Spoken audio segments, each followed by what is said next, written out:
being 7:02, I call the Finance Committee meeting to order.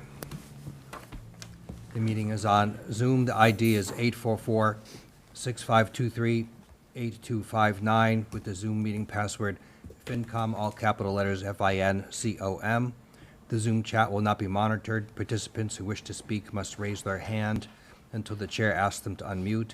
Note, this meeting is being recorded for live broadcast and televised replay by Bourne TV. If anyone is audio or visual recording, please acknowledge it at this time. See none. Use of flash photography during Finance Committee meetings is prohibited. First is excused absent members. I think everyone's here, and Priscilla is going to, yes, Priscilla's participating remotely. Is there any public comment for non-agenda items? None. We still need a clerk. Has anyone had a chance to reflect on this opportunity over the past week and decided he or she would like to volunteer to have his or her name considered to be voted as the clerk? Oh. Yeah.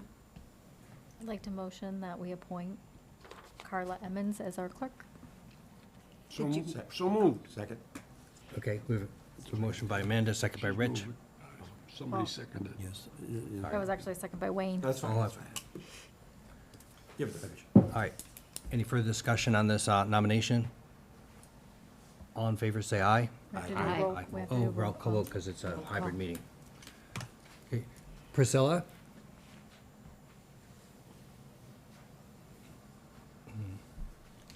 Sheehan. I think she's She might PJ be on Harcourt, right?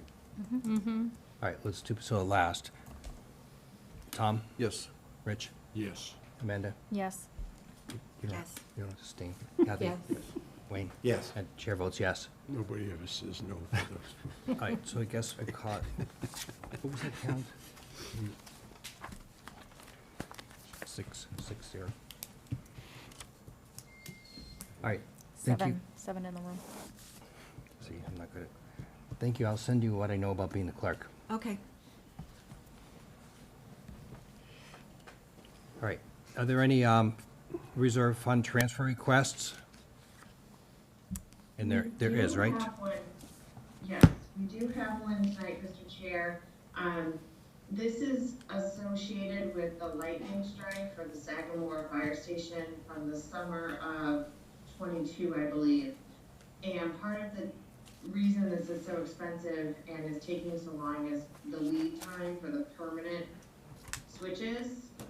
We had to rent temporary switches for a while, but we are requesting $55,271.24 for this reserve fund transfer. Sean Feeney, the facilities manager, is here for specific questions about the project, and we will be submitting for a insurance reimbursement. Thank you. So if the insurance it reimburses us, is that going to go back into the reserve fund? I'm going to let Erica or Michael answer that, but I believe it goes to I think we have an insurance, line. Michael, maybe you can answer that. Yeah, in this case, we're actually going to put it to the general fund miscellaneous revenue to offset the expenses that we've incurred because we've crossed fiscal years on this project. I have a question. Thank you. Do they reimburse us the full amount, or do we have some sort of deductible that is coming out of We it? do have a deductible, it's $25,000. Okay, thank you. Okay. Any further discussion or questions on this reserve fund transfer?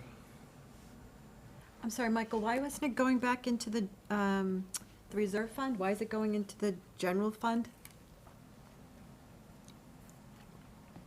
So we've moved the funding from the reserve fund into the budget.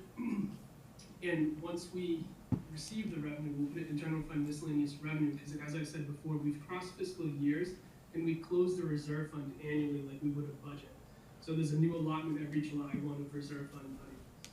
Typically, this would go into an insurance account and we would work with it out of there, the funding would go in there, and the expenses would get paid out of there, but as Marlene said, this was such a long, ongoing project, it was easier to just handle it with reserve fund transfers.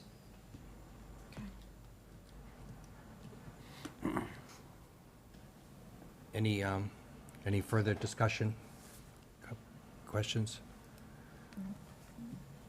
We'll call vote. I do get a Oh, text. you need a motion and Oh, a yes, I second apologize. first. So Priscilla's having trouble hearing us. Well, is there a motion to approve this reserve fund transfer? So moved. Second, Okay, moved by Wayne, second by Amanda. Roll call vote. Tom? Yes. Rich? Yes. Amanda? yes. Yes. Yes. Kathy? Yes. Priscilla, can you hear us? You have to vote too. All right, so that's on hold for now. And the chair votes yes, so 7-0.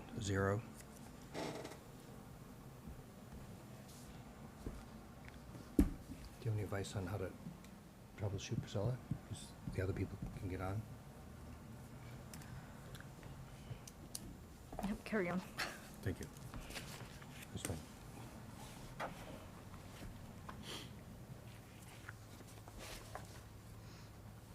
All right, next, public hearing for fiscal year '25 capital projects. Recreation, Community Preservation Committee. Yes, that'll actually be me.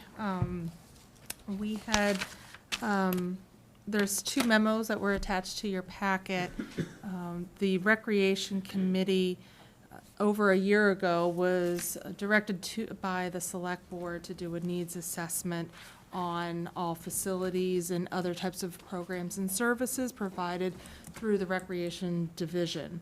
And so the Recreation Committee actually did that and put together a needs assessment report on actual facilities. It's one of 3 reports that they will be working on. So the first one was presented to the Select Board on January 23rd. And in those recommendations, they outlined, they actually did a full analysis of all of the facilities and assets that we have for recreation in the outdoor facilities in each of the villages. And there was over 34 actual assets within 12 locations that they did a full analysis. The report is also included in your packet. Within that actual, those recommendations, the 5-year capital plan is actually going to be revised. However, the first 2 for this current fiscal year for FY '25, they are recommending, and the Select Board voted to authorize or approve and support 2 recommendations for FY '25. The first being a feasibility study on 4 recreational areas, and that includes, I'm sorry, I have to get my glasses here. And that includes Clark, Pecasset, Keith, and Chester, the full recreational areas that have multiple assets within it. There, the $150,000 for that feasibility study would be paid through the community preservation funds. That is a dedicated source from the taxes. It's separate from the general fund.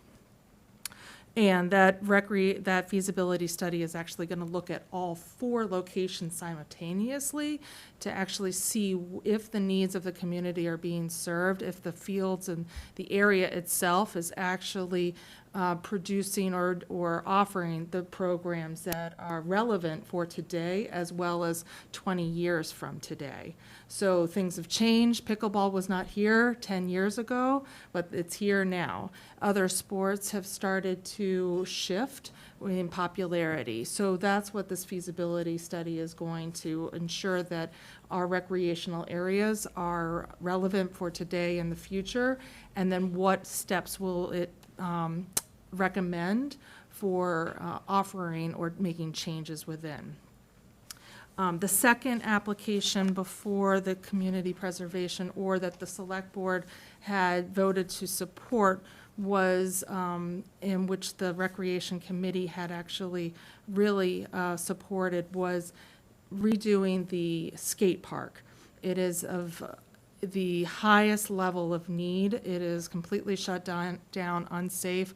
However, we have a very large need and desire in our community. It was one of the strongest membership in our community present during the actual feasibility study when the Recreation Committee hired a consultant to evaluate the space behind this building.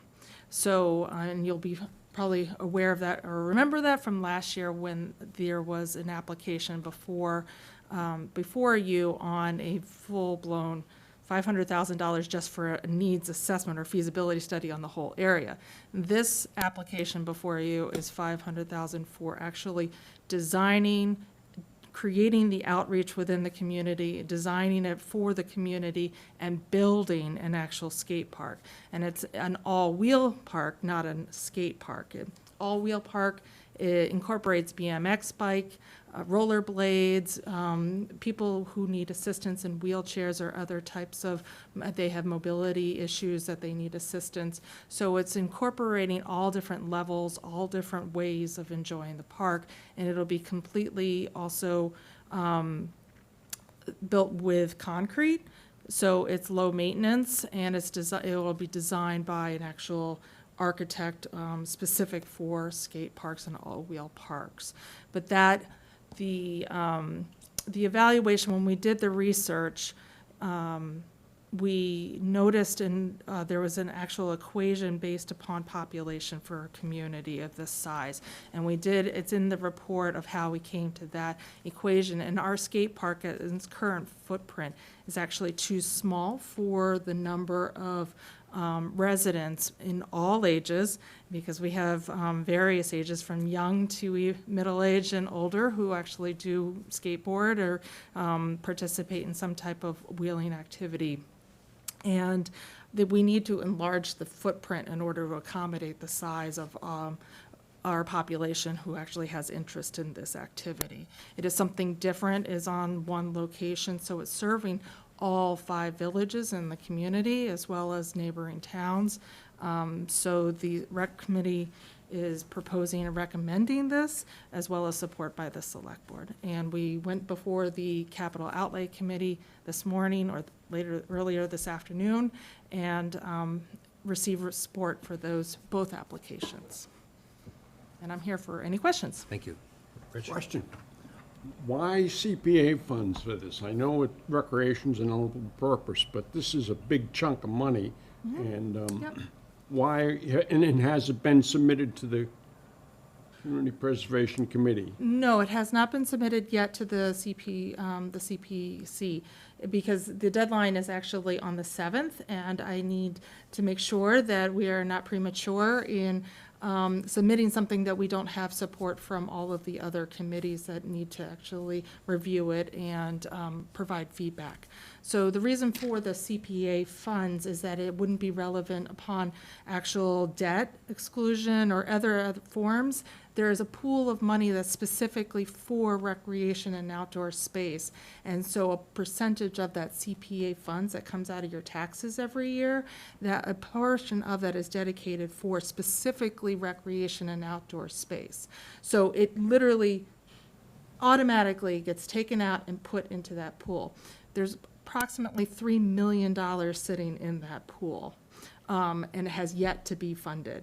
And we've heard loud and clear from taxpayers at the annual town meeting, or the special town meeting, when we had a pollinator garden proposal that went before the voters, and they actually wanted and preferred that we focus on the recreational facilities and upgrades to those. So that is what the staff is doing, per the recommendations of the actual Recreation Committee.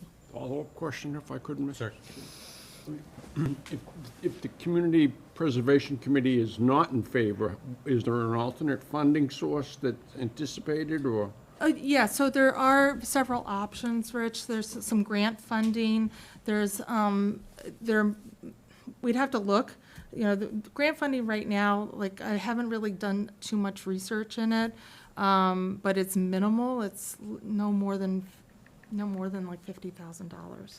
So it's not going to get us too much, but we've identified some opportunities that we will go and approach.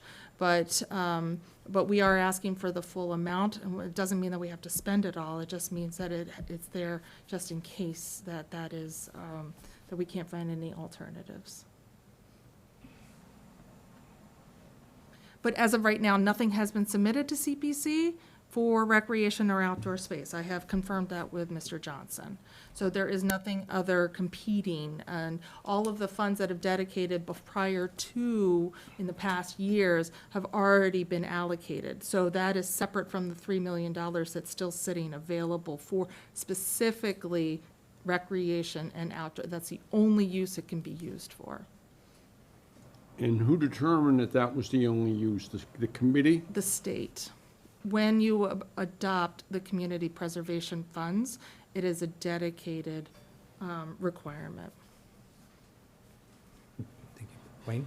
And for clarification. Yes, sir. Four-wheel item does not mean motocross, motorbikes, and Correct. stuff like that. Correct, yes. It is only man-powered, That- physical powered. That will avoid No any assisting. confusion from the citizens. Correct, no e-bikes, none of that will be permitted.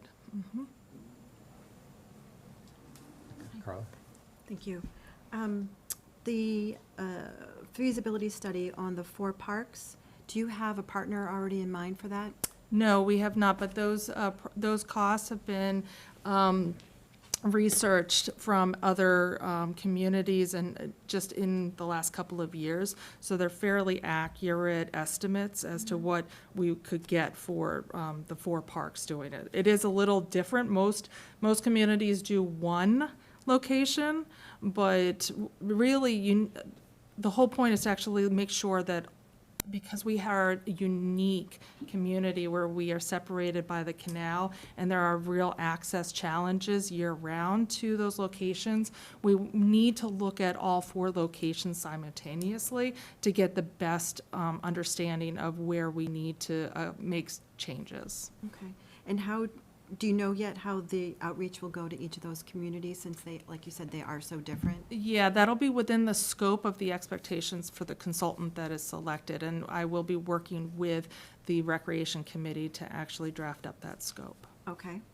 All right. And then on the 500,000 it's for the design and the outreach part. So, Including, as well as the construction.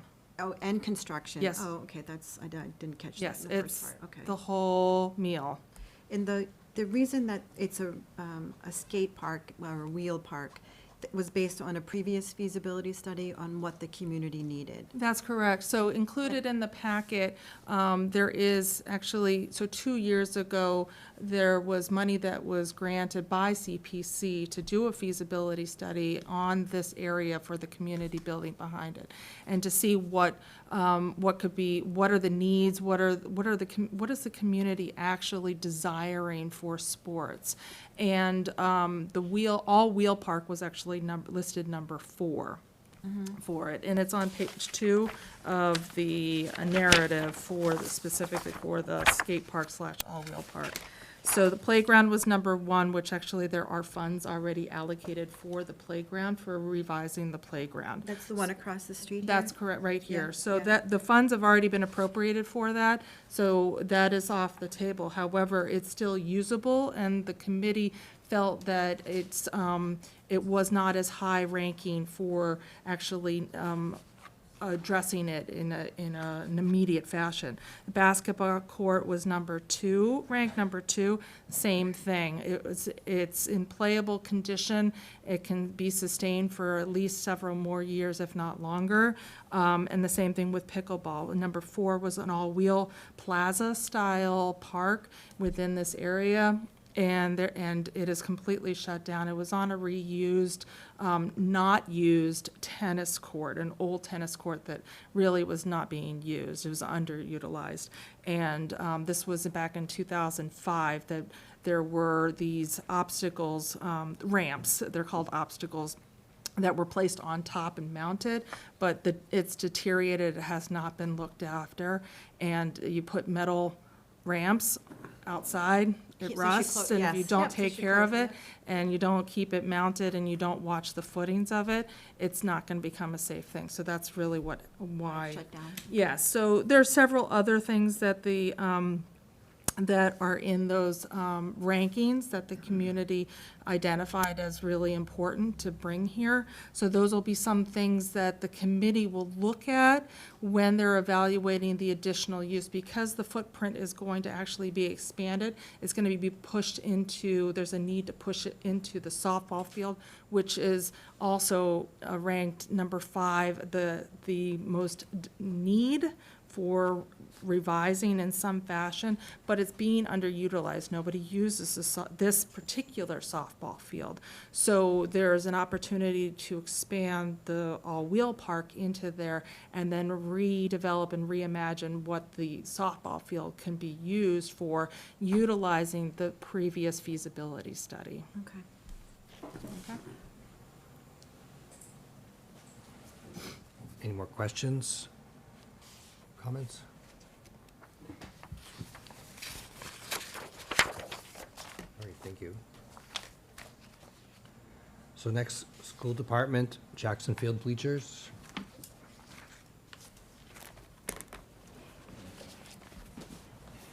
Thank you.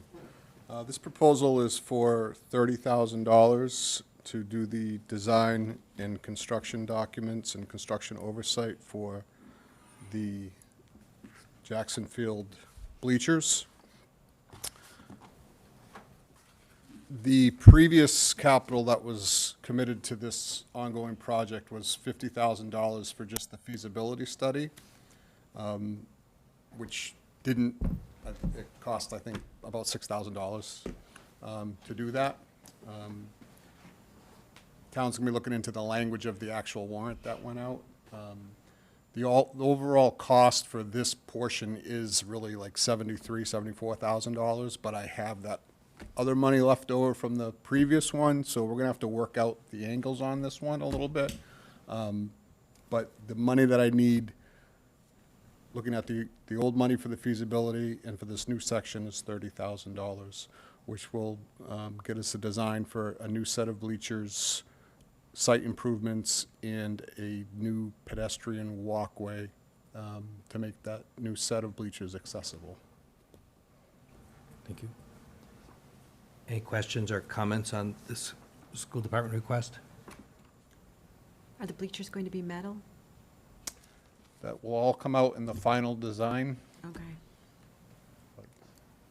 Well, it was design and construction, so I didn't know if, I mean, the value could change depending on the material they choose?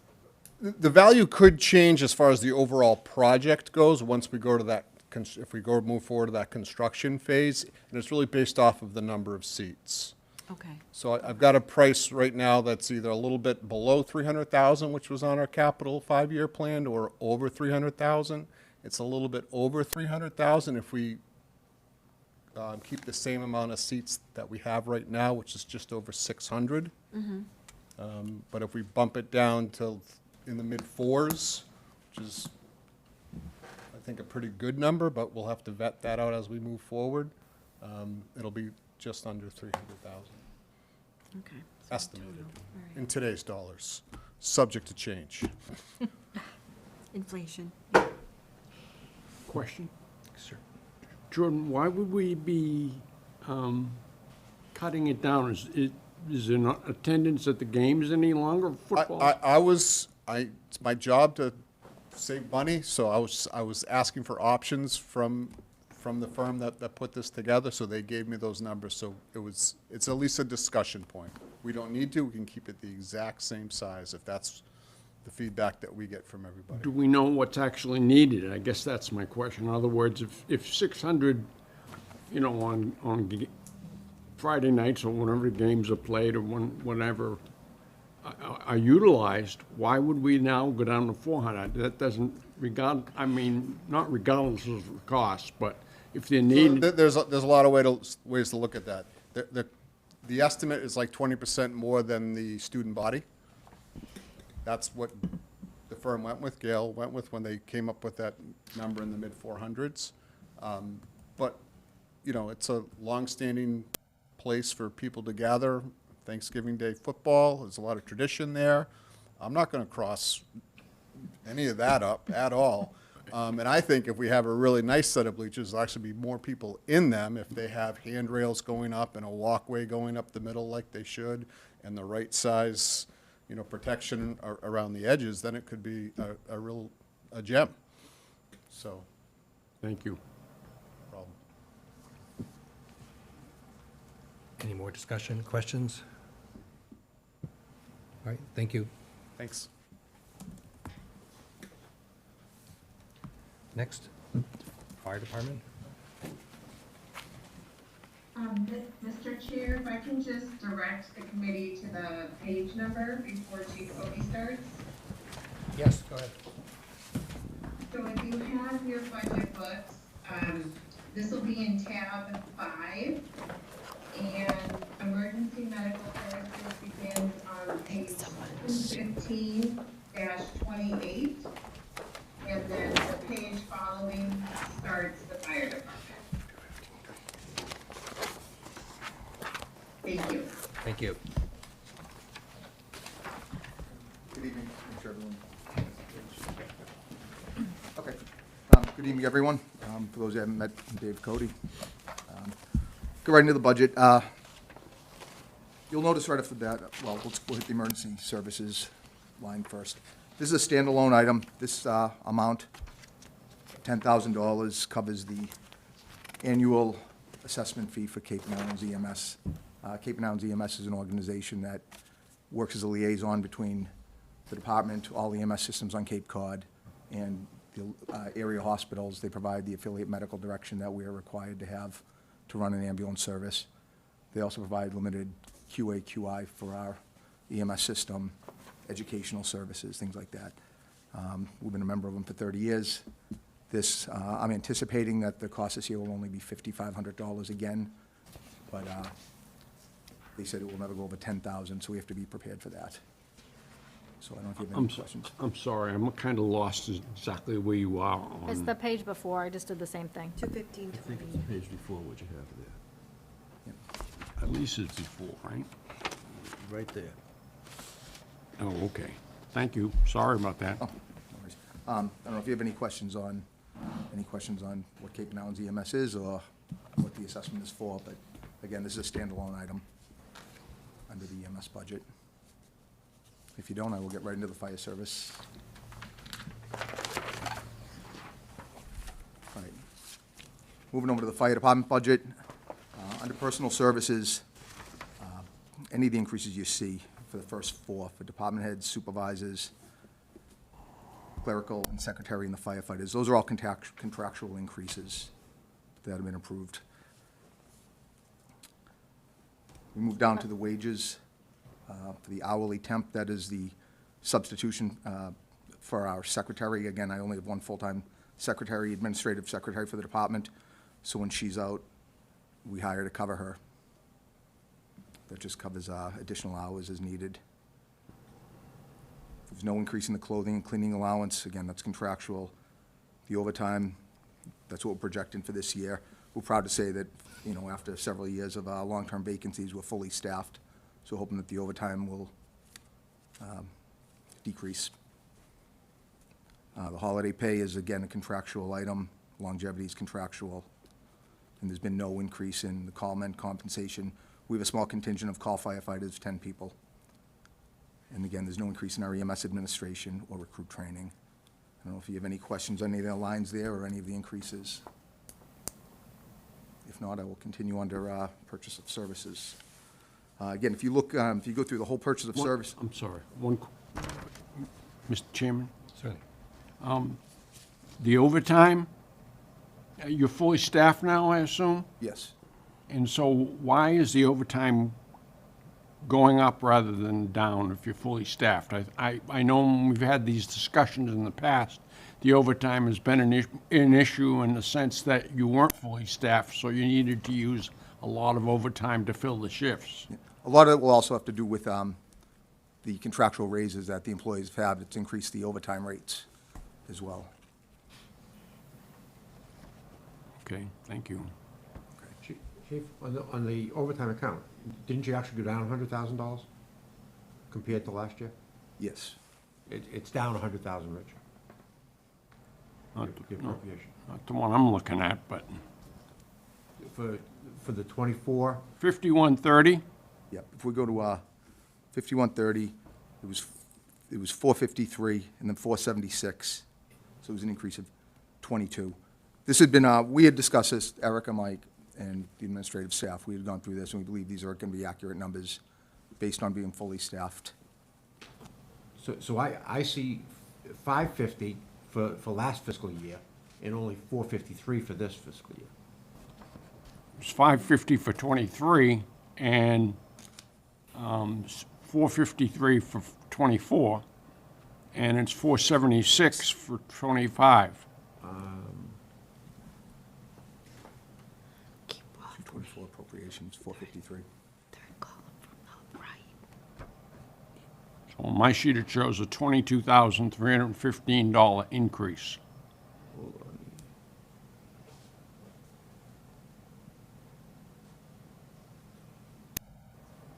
I see that. Rich, that Okay. is correct. Okay. We're recommending a 4.9% increase in overtime for FY '25.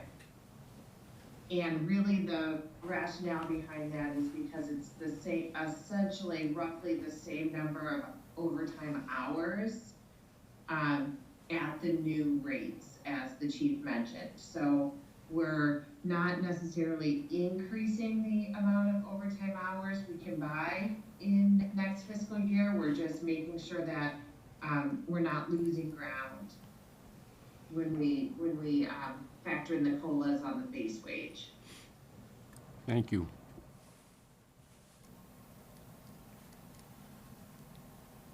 Okay. All right, moving on to purchase of services.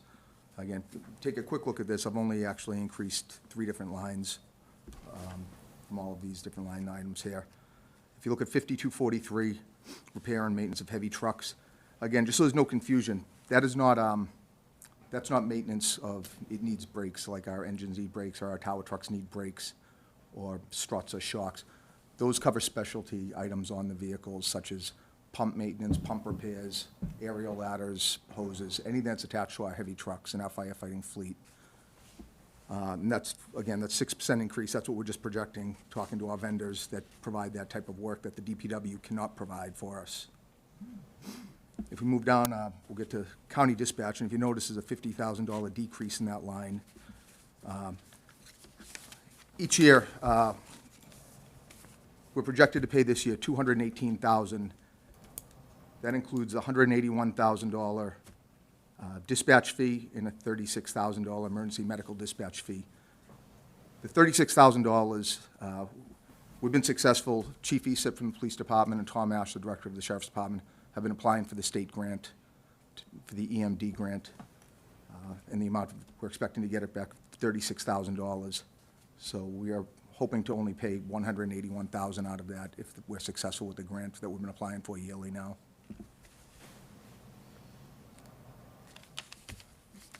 We go to the next page. If you look at line 5500, it's the medical supplies, first aid. It's really, it's all the medical supplies that we stock our ambulances with, everything from medications, advanced airways, everything from blood pressure cuffs, anything you can put on it. We also provide the medical equipment for the other town departments as well, such as, they don't require obviously as much as we do, but if the DNR needs equipment for their boats, or for the lifeguard stands, or the police department needs stuff for their cruisers, we're providing that for them. But that's just a projected increase, again, through our different vendors of about 5%. Then if you just, the next only increase you'll see is if you go down into line 5710, which is travel. That includes in-state travel. Just looking at $500 increase on that. That increase is based on the fact that when we refilled the inspector position that was vacant for years, we had an extra vehicle in the fleet that was used by our staff to go to the fire academy for classes or different training classes. That vehicle's now been assigned to the inspector. So we're having employees are using their own vehicles a little bit more, so we're using that to reimburse them if needed.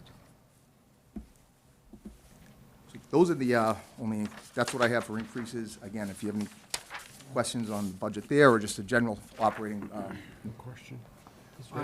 And it's not a big issue, it's small money, $2,500, but line 5745, medical insurance deductible, what exactly is that, and why is that not part of the general town's overall insurance? Why is that showing your budget? you know, this has been an item that's been in our line since well before I was a chief, and as if we, occasionally we do get hit with a deductible that we have had to pay, and we've paid it out of it. I would have to refer that to Mike or Eric on that, because that has been, again, for as long as I've been even a deputy chief in the department. I just was wondering what it was, if somebody could explain. Yes. Again, if we have people injured on duty, there have been times that we have paid something when we were waiting for Gowrie to pay at the medical insurance group for the town. And then we've been reimbursed by. I see. Thank you. So anything, even on, if there's department operations you have questions about, or anything else in this I can provide for you. On 50, sorry, No, go ahead. 5584, the protective clothing. Yep. You've only spent like 8,000 this year. Do you expect to use the rest of that budget this year? So you would- Yes, you would need the full. we're waiting for several large purchases to come in. There's been a Okay, back order great. on our wildland protective gear. I think, Assistant Chief, we're talking almost $30,000 in that. Okay. So yes, we do anticipate spending it. That also covers that covers our respiratory protection program as well, which are all our Scott packs, our breathing apparatus. So yes, we do need that. You will use it all? Okay, Yes. great. Do you know, or do we know if the indirect and direct costs of providing ambulance service get covered by ambulance fees?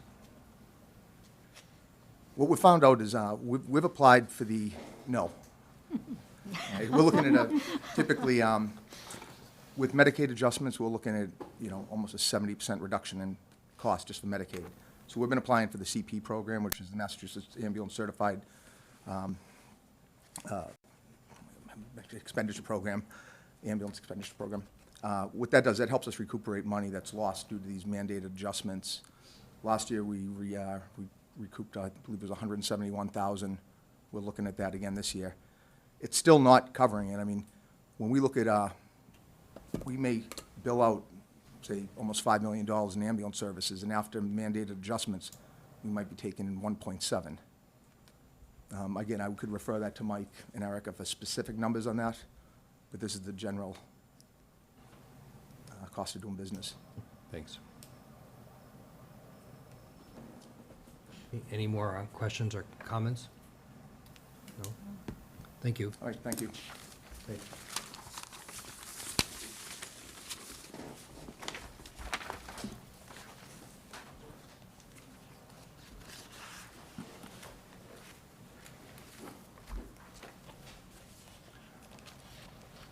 Okay, next, Building Department and Zoning Board of Appeals. Thank you, Mr. Chair. So if you stay in tab 5, Inspections Department is the page right after the Fire Department. So at the bottom of your page, it's 240-32. And Ken Murphy is here to speak with you about this budget. Thank you. Bless you. Okay, Mr. Murphy, you have the floor. He's on mute. Welcome everyone tonight, Ken Murphy, Building Commissioner, Town of Bourne. My budget really hasn't changed this year. I'm not seeking any capital at the moment, and I don't have anything special coming up so far. I will be working on applying to have a full-time building commissioner, building inspector to join me full-time at some point. That's pretty much all I have to say. Any questions? Any questions? So that's not currently budgeting? When do we anticipate bringing someone on?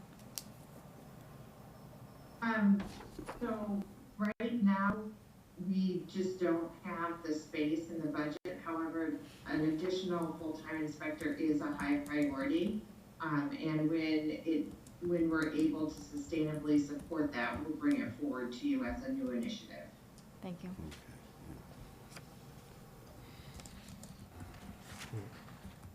Any further discussion? Okay, next. Thank you. Emergency management.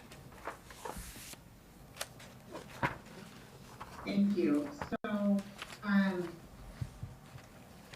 again, if you stay in tab 5, and right after instructional services is emergency preparedness. It's on page 291 and turning noise is here. Wait, could you please restate that page number? Yes, it's 291 35. Thank you.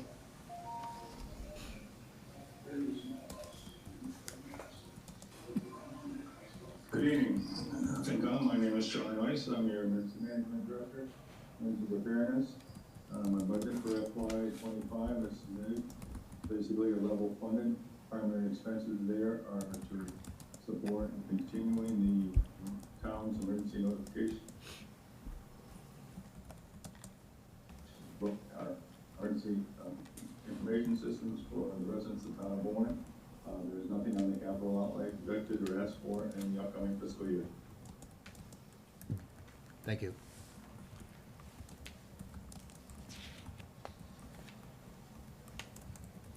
Are there any questions or comments on this emergency management budget? Yeah, so I have a quick question. So R&M machine and equipment, line 5248, I noticed 1,300 is being reduced. Is that, do we not need, I guess, why is there a reduction? I know the cost of most services. Yeah. Go ahead. Yes, some of the expenses, good evening. Yes, some of the expenses are incurred and passed on and have been taken over by some support services through the police department. They have similar equipment within their inventory and have found it cheaper and more effective and beneficial to roll into the systems for the information trailers that the police department have taken into the 4 trailers that emergency management has and into a group budget for there. So we've been able to save some of our support services there by bundling, so to speak, with the services provided to the police department. Thank you. Thank you. Any more questions? All right, thank you. Thank you. Human resources? Thank you. So human resources is in tab 4 in your books. And it begins on page 129-5. And Elise Zaccaro is here as the HR director. Thank you. Good evening, FinCom. I'm Elise Arcaro. I am the Human Resource Director for the town. My budget this year is level funded. My department is still on the newer side.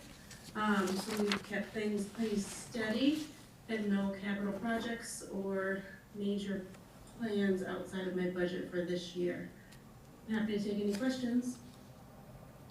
Thank you. Question? Yes, Rich? If it's a new department and I see the training line 5294, professional development, Yeah. that's a decrease. There's no outside training or certification? So, to assist with balancing some of the budget, we've cut some of the funds that we can out of there. If there's any room to give it back, we'd be happy to put it towards other trainings. But this year we will be doing things in-house or cutting back on some of the larger trainings that may be typically gone to, just to be able to assist the town in balancing our budget. Thank you. How many people are in the HR department? Is it just you, or do you have any staff? It is just myself. Thank you.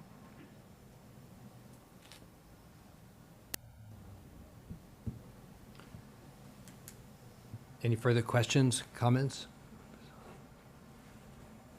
All right, thank you. Thank you. Next, Town Clerk, Elections and Registration. Thank you. I'm sorry, go ahead, Molly. Thanks, let me just get them on the right page, Barry. I'm sorry. That's okay. So if you can stay in tab 4 in your budget books, Town Clerk begins on page 161-14, and then Elections and Registration will follow directly after that. Thank you. Thanks, Barry. Thank you, Molly. For the clerk's budget, we basically have level funded the budget from 24 to 25, except in the personnel services, which reflects my salary, as well as a stipend for being the records access officer, and everything else is contractual related. As far as the expense items for the budget, we have level funded them from 24 into 25. Are there any questions on any particular line item?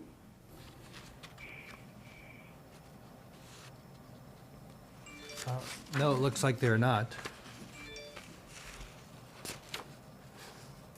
Any comments on Town Clerk?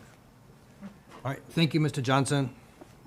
He has to do election. Now we go on to election registration. Go ahead. Okay, on the election registration budget, I would just tell you that due to the federal census in 2020, we had 20,452 residents, and as of last week, we have 15,849 registered voters. And as we go through this budget, the only really main increase is the fact that in FY25, there are 3 elections that are represented in the budget. The first one being September 3rd, the very day after Labor Day, is the state primary election. And then, of course, that only requires 1 week of early voting. And then on Tuesday, November 5, is the presidential election, and that requires 2 weeks of early voting.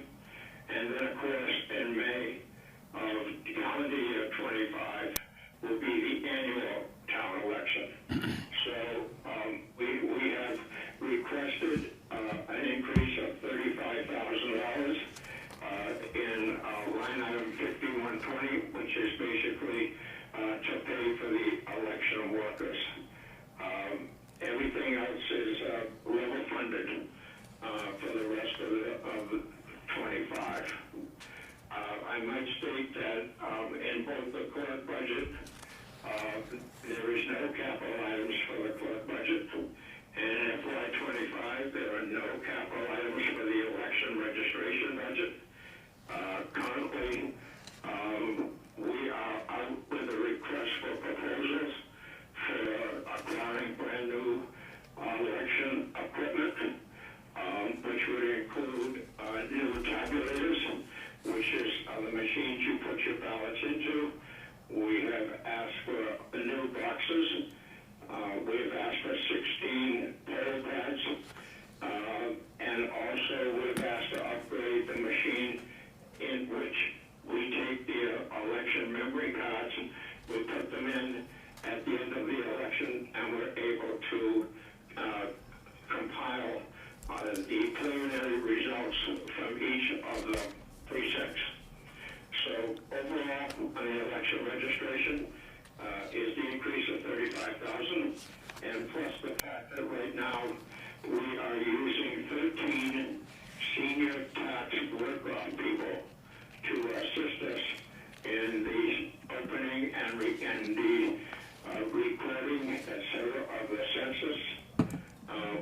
has the annual town recensus, which is going on, and a lot of filing. So we try to use the senior tax work folks, as many as we possibly can. So if there are any questions, please let me know. Thank you. Any questions on elections? No, looks like no questions on elections. Thank you. Thank you, Mr. Chairman.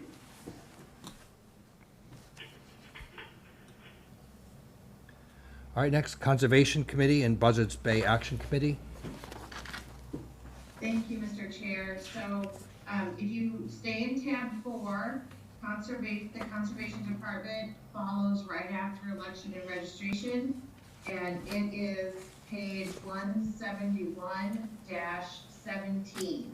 And Stevie Fitch is here to speak to you about the Conservation Department's budget. Thank you.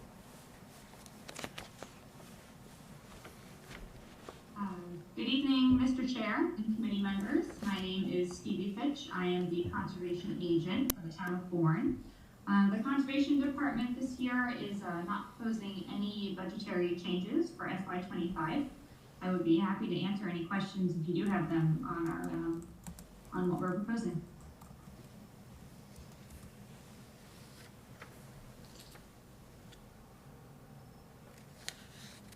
Are there any questions, comments on conservation?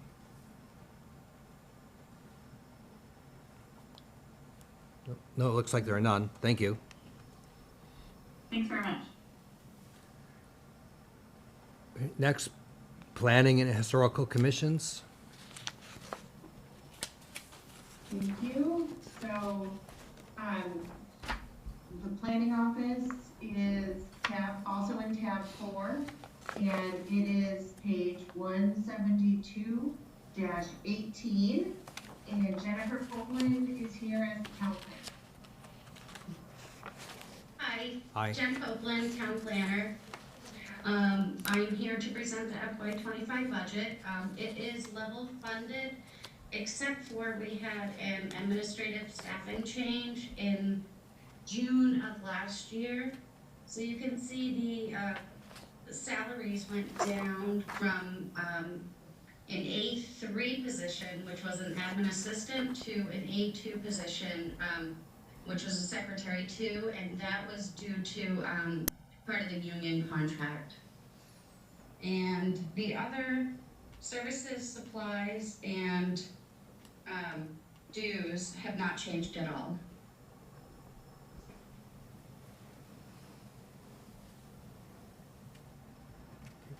Thank you. Any questions, comments? All right, thank you. Thank you.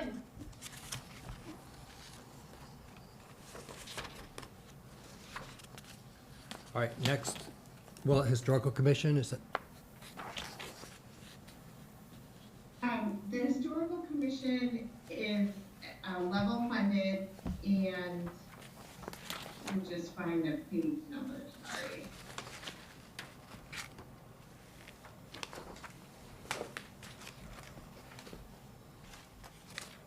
I think it's in culture and recreation. And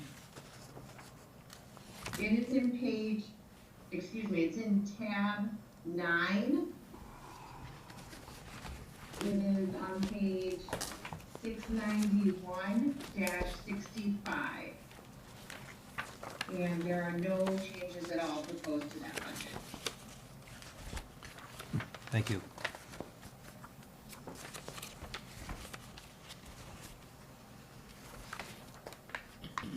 So I just have a question about the Historical Commission. Do they need any administrative help when they're doing something like a demolition delay review about getting information on the history or significance of a structure?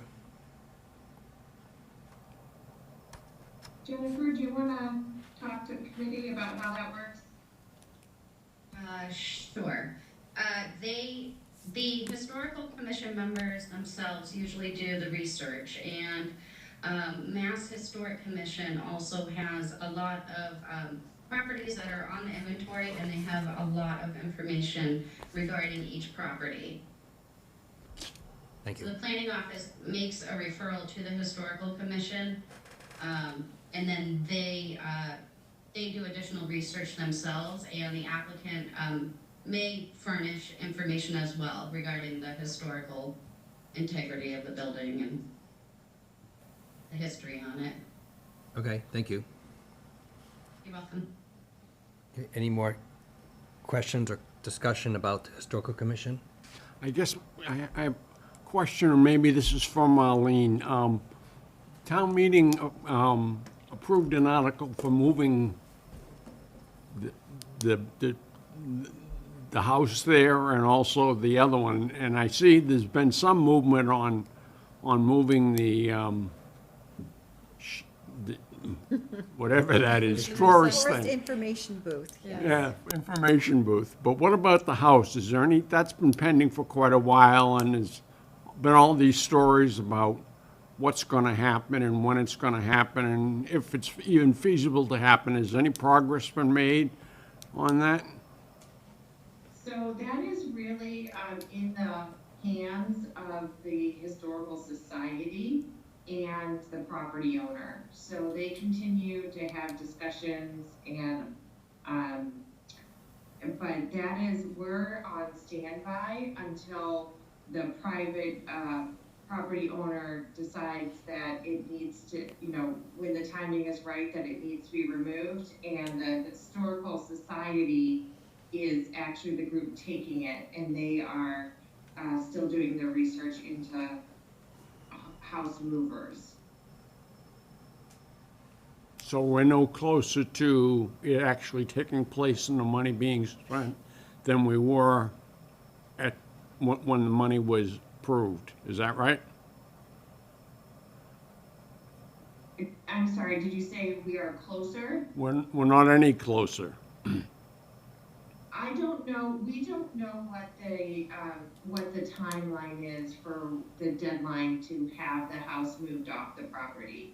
I don't think it is necessarily as big of a rush as it may have been thought to be at the beginning. So it looks like there's some slack in the schedule where it doesn't need to be moved right away. Thank you. Okay, any further discussion? Historical Commission? No, okay.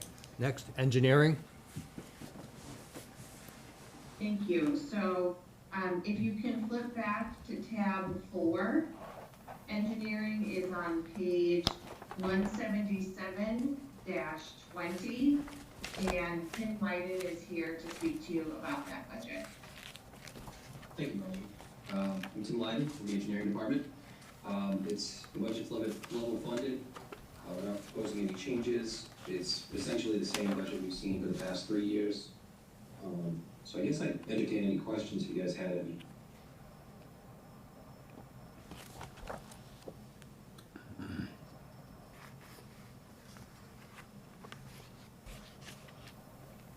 What's the surveying stipend? It looks like it's being removed. So past contractual negotiations, we changed the salary a bit, and that is something that's going to be coming off. Okay. Yeah, 4.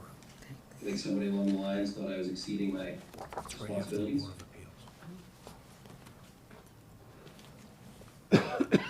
Amanda, that stipend has been moved into the base salary. Okay, thank you. Any more questions, comments? Tim, I just, on 5355, the MS4 stormwater, Yeah. it again, it's the same question. You've spent 10,000 versus the 55, and you're asking for 55 again next year. Are you going to consume the 55 this year? Yeah, we came short last year. I know that we carried over 11,000 for some GIS template work that we do with our consultant. This year, we're contractually obligated with Mass Maritime to do our wet weather sampling with the Buzzards Bay National Estuary Program, which is a really good partnership for us. That's coming in at about $20,000, and they usually send that bill around May. We also have some training we're gonna do with the DPW for some green stormwater infrastructure and some other things in that regard. So yeah, we got a lot of good stuff to look forward to for the MS4 program, so we're staying on track with that. Okay, good. And just out of curiosity, does it have anything, are you paying attention more to climate change too on the stormwater? Or getting more, Yeah, no, more I'm rain? kind of that, yeah, absolutely. I'm the guy that's kind of really been involved in that. I've done some, specialized trainings and those things. Basically making sure that we're trying to be prepared to expand on our drainage systems, because as you can imagine, over the course of 60 years or so, we're getting more rainfall these days, and the storage volume that we have in our existing system just isn't cutting it. So we're getting a lot more calls, and DPW, myself, and we're really trying to, in conservation, we're trying to react to what we're seeing out there, but then also try to be proactive in different areas for water quality, because believe it or not, the water quantity and quality they have a correlation, and climate change is really something we're seeing in the town of Bourne as it relates to rainfall, something people don't think of. Yes. Okay, so you do expect the budget to be flat from 24 to 25? You'll spend more this year? So I should be talking to. Yes, we do. Okay, thank you. Thanks. Any other comments, questions? All right. Thank you, Tim. Next, Thank you, folks. Council on Aging. Thank you. So Council on Aging is in tab 8 of your books, and it is page 540-59. And Debbie Olivieri is here to speak to you about the budget. Good evening. I'm Debbie Olivieri from the Bourne Council on Aging. The Council on Aging provides several programs and services for the older adult population in the town of Bourne, anywhere from professional community service programs, health and wellness, nutrition, transportation, recreation, exercise, and support. You can see in the budget, the bulk of the budget is in the salaries for the 7 full-time employees. You will notice an increase in the hourly employee line item. This is due to the administrative assistance position, as the planning director noted earlier. This employee came from the planning department and was hired prior to 2012, so she was under the former contract, so that's why it is higher, and it also increased our longevity. 5 out of 7 of our employees now qualify for longevity. We also asked for a couple of small increases in postage because the postage rates are going up, office supplies, mileage. We are decreasing the budget with the service contract. The copy machine is coming out of our budget, and I think going into town administration. And that's pretty much it. Everything else is about the same. Have any questions? No, it looks like there are no questions. Thank you. Okay, thank you. Okay, Recreation? Thank you. So recreation is on tab 9 in your book, and it's page 631-64. And I am joined tonight by Katie Matthews. She's currently the acting recreation director. As of last Friday, she was appointed the permanent recreation director for the town, which will become effective in about 12 more days. So this budget was built with the prior recreation director, so I'm gonna run through the changes with you, and then Katie can talk to you about the details of how the department works, if there are any questions. So you'll see at the top, the department headline has been reset, and that's reflective of the change in that position, that resignation. Now that I know that Katie is going to be the department head, the supervisor line, the salary line will also be reset when we backfill her position. So you'll be seeing some changes, just, coming because of the shifting in staffing here. So once we know where her assistant director will fall on the salaries schedule, we'll update this to be accurate, and we'll share those revisions with you. The hourly wages, the temporary wages, those are the lifeguards. So we are staffing, we plan on staffing the same as we did last year with 10 lifeguards. Last year there were 2 head lifeguards. This year there will be 3 head lifeguards, but the total number will stay at 10. And that increase also reflects a raise over last year's rates. Longevity was reset after the change in staffing. Last summer, we did put in place an incentive program for lifeguards where if they spent the whole season working for us, that we would reimburse their cost of certification. Last year, this line did not exist, and that was funded out of the supply line. This year, we're making this as a separate line so we can accurately track those expenses and not expect to use supply money for those, to cover those costs.